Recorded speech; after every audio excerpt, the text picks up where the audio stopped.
Hello everyone, welcome to EduTap and welcome to the series that we have started exclusively for the upcoming UPSC PFO 2025 examination.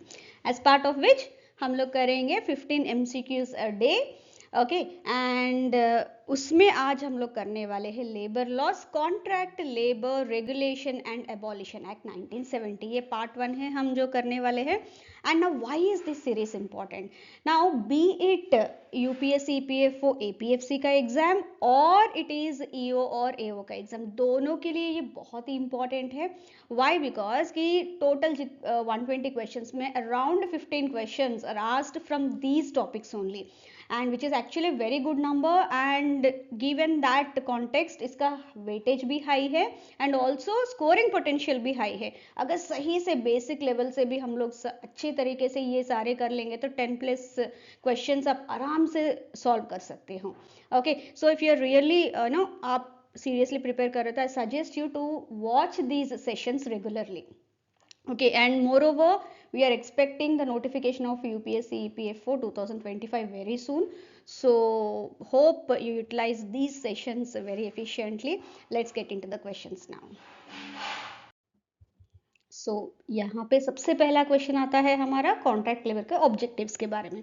Before that let's have a quick look at its history. Now कई सारे ऐसे industries है जहाँ पे continuously work चलता रहता है, कई सारे ऐसे इंडस्ट्रीज है जहाँ पे बिल्कुल सीजनल नेचर है. राइट नाउ जहाँ पे सीजनल नेचर है ऑब्वियसली वहाँ पे उनको कॉन्ट्रैक्ट लेबर ही रखना पड़ेगा, वरना ईयर राउंड उनको मेंटेन करना मुश्किल होगा.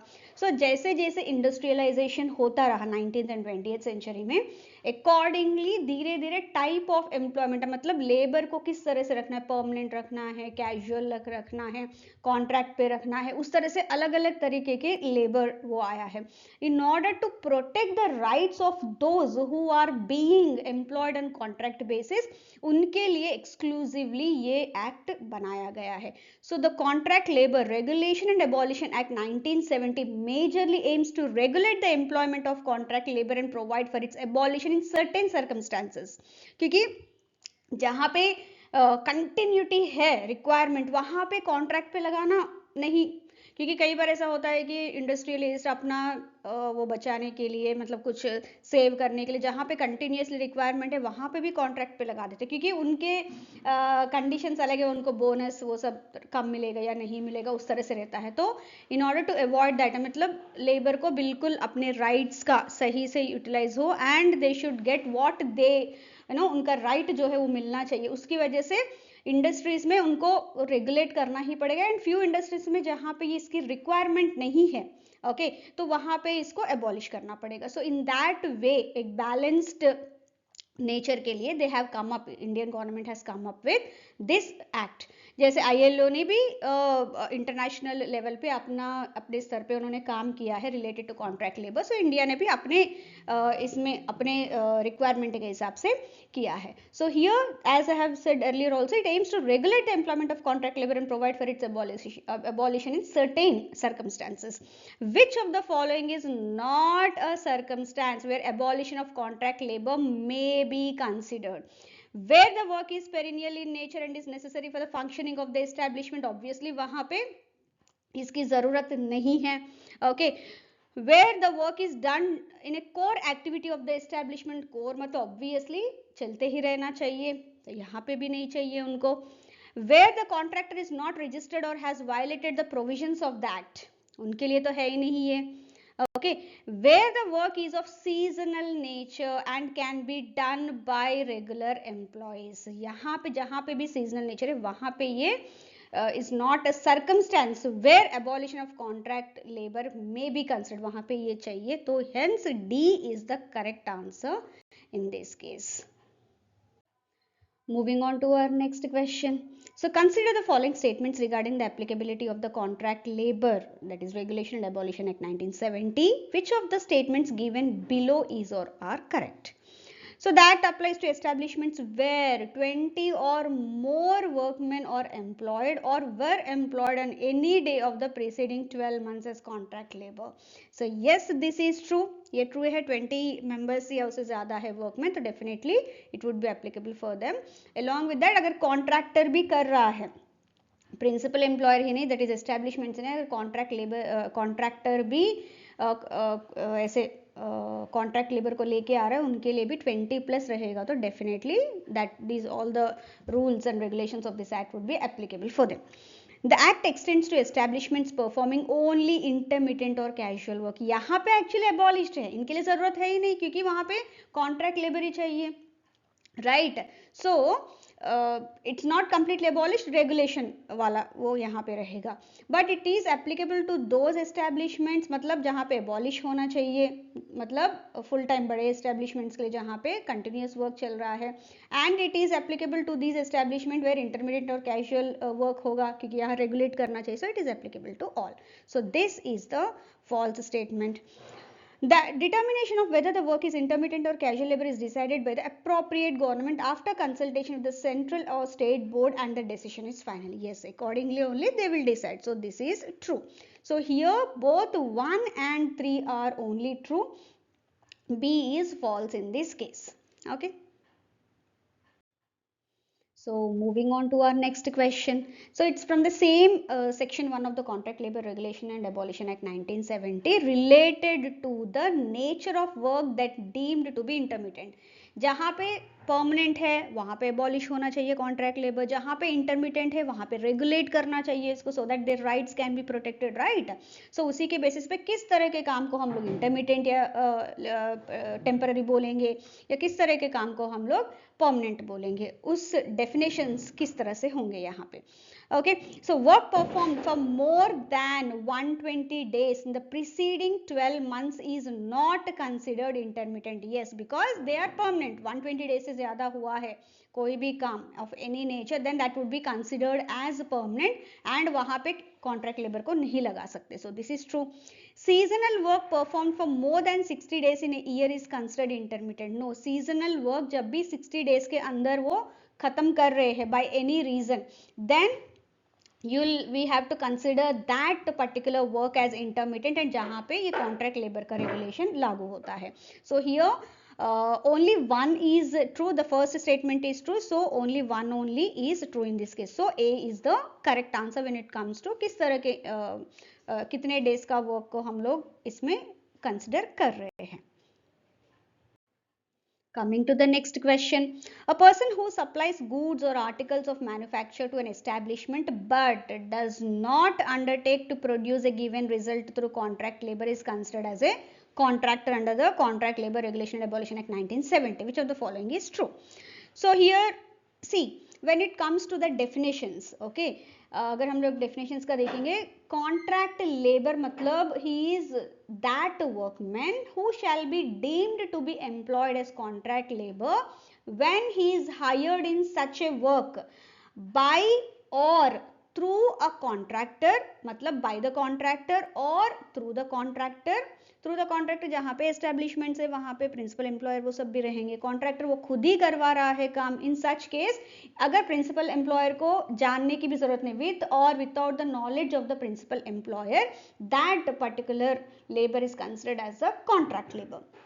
Okay, and contractor in relation to an establishment is a person who undertakes to produce a given result for the establishment, okay, other than just merely supplying of goods and articles of manufacture to the establishment. So उनको contractor बोलता है. ऐसा नहीं है कि वो सिर्फ supply ही कर रहा है, बट समटाइम्स उसको रिजल्ट ड्रिवन वर्क भी करवाना पड़ेगा लेबर से. In that case also is considered as a contractor. So यहाँ पे but does not undertake, so he will undertake, actually he has to undertake to produce a given result in wherever required.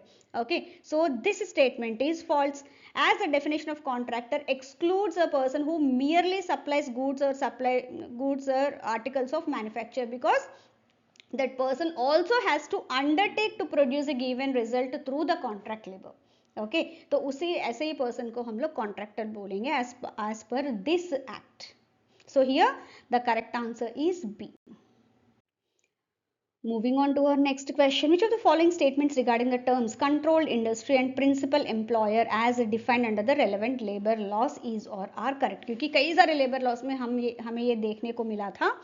And yes, a controlled industry refers to any industry whose control by the union is deemed expedient in the public interest through a declaration by central act. Yes, that kind of industries are called as controlled industries. Even the Industries Development and Regulation Act 1951, it defines the control industry where central government का ही से होगा, like your oil refineries, atomic industries, mineral industries, coal mines, non coal mines, sugar industry, ये सारे central government के under ही आता, because that it deems it to be the of public interest. Okay, so जो first schedule है of the industries development and regulation act 1951, वो इनका एक लिस्ट भी देता है, एंड टाइम एंड अगेन जब भी रिक्वायरमेंट होगा तो उसमें चेंजेस होते रहेंगे. Okay, so this is very much true.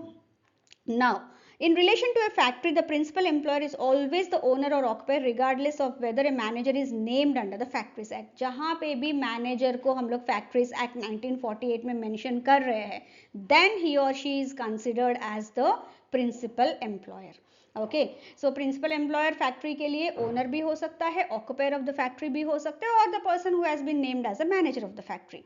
वही कोई सेंट्रल गवर्नमेंट या गवर्नमेंट डिपार्टमेंट का हो तो the head of the office of the department will be considered as the principal employer. वही हम लोग अगर कोई माइन में देखेंगे, द ओनर और the agent of the mine, and where अगर कहीं पे कोई पर्सन नेम्ड है as a manager of the mine, definitely that person will be considered as the principal employer. In any other establishment, again the person who is responsible for supervision and control of the establishment complete, then that person will be considered as the principal employer. So this is false. For a mine, the principal employer includes the owner, agent or manager of the mine. So this is very much true. So here in this case, both 1 and 3 are true. So here C is the correct answer. अच्छा, यहाँ B भी है ना, sorry. So इसको 1 and 2 कर देते हैं हम लोग, इसको 1 and 3 कर देते हैं. C will be the correct answer here. Sorry for the goof up. So moving on to our next question. As per the said act, जो अभी हम लोग करने Contract Labor Regulation and Abolition Act 1970, there is a statement and you have to tell me which of the following statement, अगर statement true है, false है, and इसका explanation. So statement ये कहता है, person employed as a supervisor in a factory drawing a monthly salary of 600 and performing duties that are mainly as managerial nature is considered a workman under the relevant labor laws. True or false? See, when it comes to this kind of question, ये कई जगह पे labour laws में ये applicable रहेगा, जहाँ पे भी 500 रुपीज से ज़्यादा वो सैलरी ड्रॉ कर रहा है and performing mainly in the managerial nature role, then that or supervisory role, that person will not be considered as workman. So here this statement is false, as the definition of the workman excludes a person employed in a supervisory capacity who draws wages exceeding rupees 500 per person, जो भी per exercise और जो भी wage है, functions mainly in the managerial nature, that he or she will not be considered as a workman. Okay.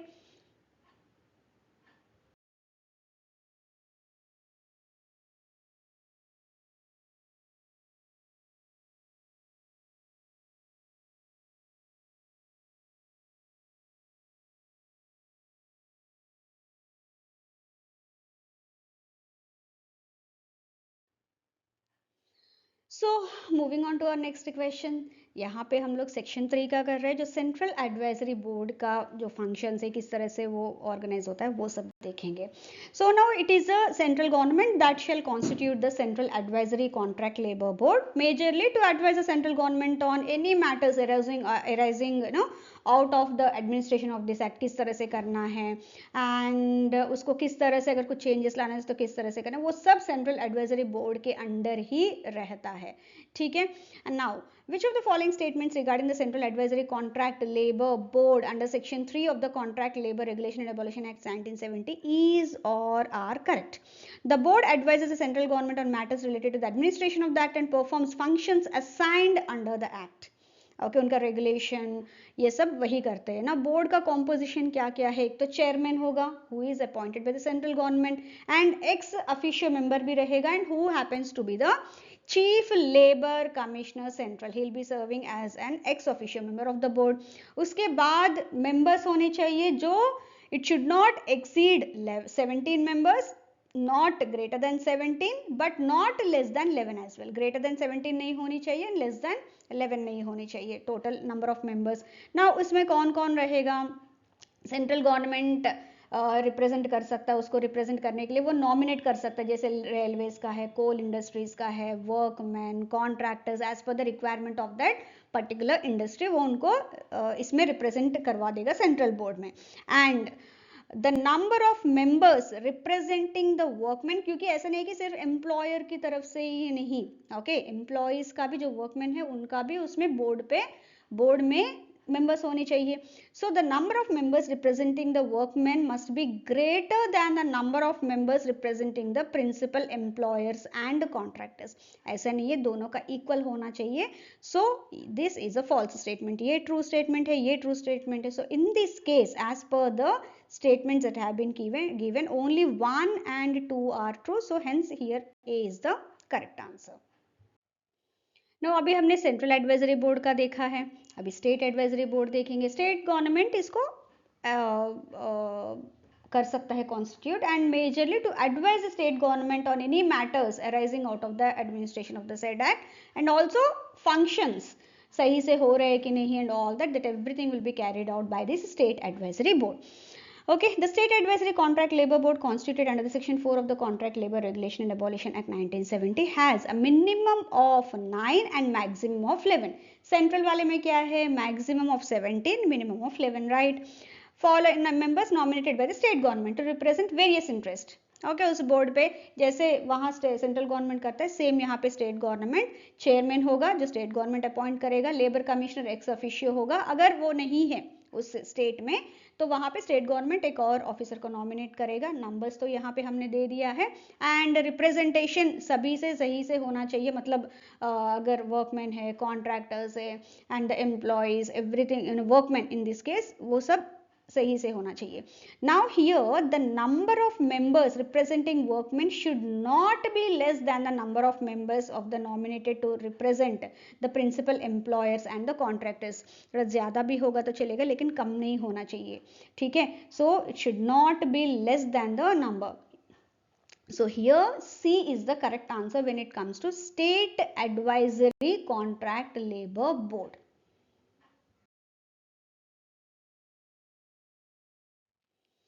Now coming to the section 5 of the Contract Labour Regulation and Abolition Act 1970, जहाँ पे भी requirement है, the central board or the state board, they have the right to constitute committees.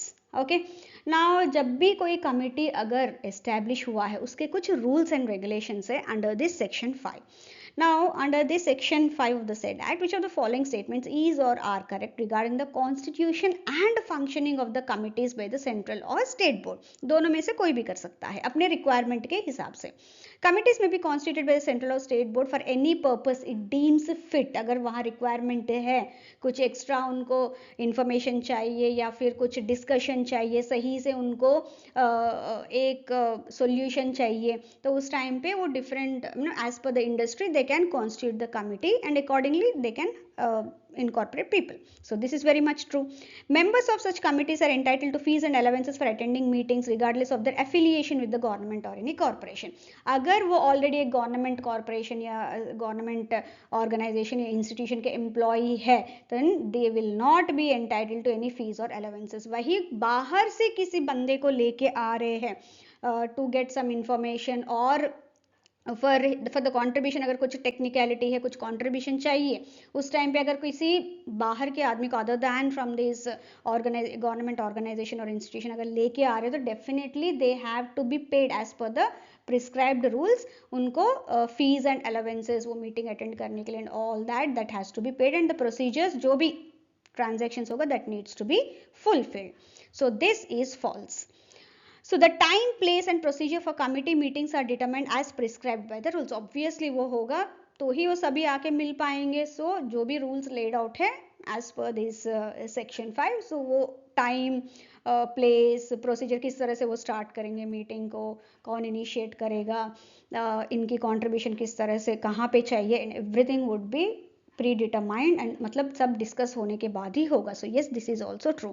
So under section 5 here, when we look at the rules and regulations for the regarding the constitution and functioning of the committees, then here only 1 and 3 are true. So B is the correct answer. So moving on to our next section where it looks into the appointment of the registering officers. जिनको appropriate government they may appoint such persons being gazetted officers of the government, जहाँ पे भी requirement है, and it is जो भी appoint करेगा they will, that is in this case appropriate government will define the limits within which the registering officer shall exercise their powers conferred on him by this act. So which of the following statements is correct regarding the appointment of registering officers under section 6 of the Contract Labor Regulation and Abolition Act 1970, जहाँ पे भी ये registration ये सब होगा so as to कौन सी industries में आता है कौन सा नहीं है, राइट, तो उसके लिए रजिस्टर तो करवाना पड़ेगा. For that this person will be the right person to be reached out. So here the appropriate government में appoint gazetted officers of the government as the registering officers in this case. Okay, so here in this case D is the correct answer. Moving on to our next question, section 7 for the registration of certain establishments. Under section 7 of the Contract Labor Regulation and Abolition Act 1970, which of the following statements is or are correct regarding the registration of the establishments under this act? Every principal employer of an establishment to which the act applies must apply for registration in the prescribed manner. जहाँ पे भी requirement है वहाँ पे करना चाहिए. Yes, this is true. The registering officer can entertain late applications for registration if satisfied that the applicant was prevented from applying on time. Okay, ये true है. Yes, sometimes अगर कुछ problem है तो जनरली रजिस्टरिंग ऑफिसर को ये right रहता है कि that he can entertain that. A certificate of registration is issued only if the application is approved by the appropriate government authority. यहाँ पे जो application approve करने का है, the gazetted officer as appointed by the government, right, appropriate government. So in this case the registering officer, so यहाँ पे appropriate government का कुछ वो नहीं है. So here this is false. So in this case only 1 and 2 are the true statements but not 3. So A is the correct answer. Moving on to section 8 of the Contract Labor Regulation and Abolition Act 1970, the registration of an establishment can be revoked by the registration officer. कौन से ऐसे conditions में registration officer उनका जो registered वो registration है वो revoke कर सकता है?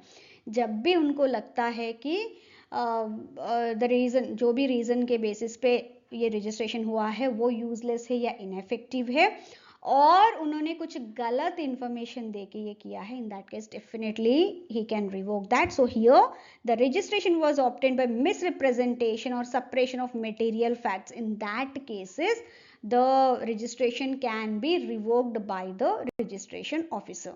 Okay, again with the previous approval of the appropriate government he can revoke the registration. So in this case, yes, this is very much true. B is the correct answer here. Now under section 9 of the Contract Labor Regulation and Abolition Act 1970, which of the following is a consequence of non-registration or revocation of registration of an establishment? See, जब भी revocation होगा या फिर कोई establishment है, no principal employer of an establishment can employ contract labor in that establishment after the expiry of the period जिसके लिए उन्होंने license लिया है और आफ्टर द रेवोकेशन. दोनों केसेस में they can not employ any contract labour until and unless उसका renewal हो जाए या फिर जिस रीजन की वजह से वो रेवोकेशन हुआ है उसको वो करेक्ट करके फिर से अप्लाई करें. If the establishment is required to be registered but which has not been registered, that is उस कंडीशन में भी they cannot employ.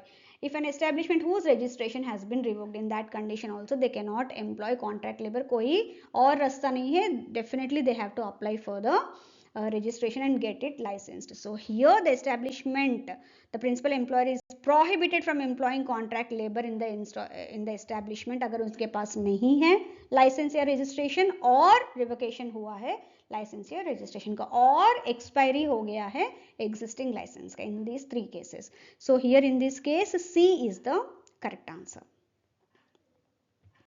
Moving on to our next question.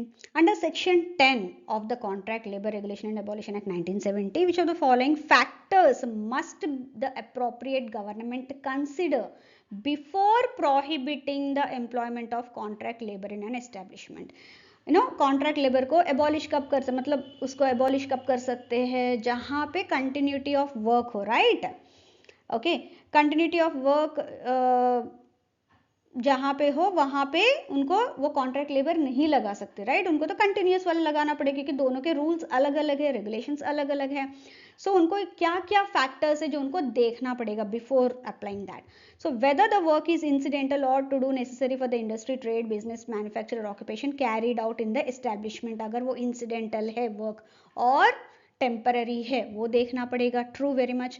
Whether the work is of perennial nature or of sufficient duration considering the industry's nature. ऐसा नहीं है कि सिर्फ उन्हीं का है, इंडस्ट्री का नेचर भी उनको देखना पड़ेगा. Based on that only they can consider whether it is of perennial nature or intermittent or your temporary in nature. So this is also true. Whether the work is ordinarily done through regular workmen in that establishment or another similar establishment. So simple, again the same second point only, थोड़ा सा उनको घुमा फिरा के आपको दिया है so as to confuse you.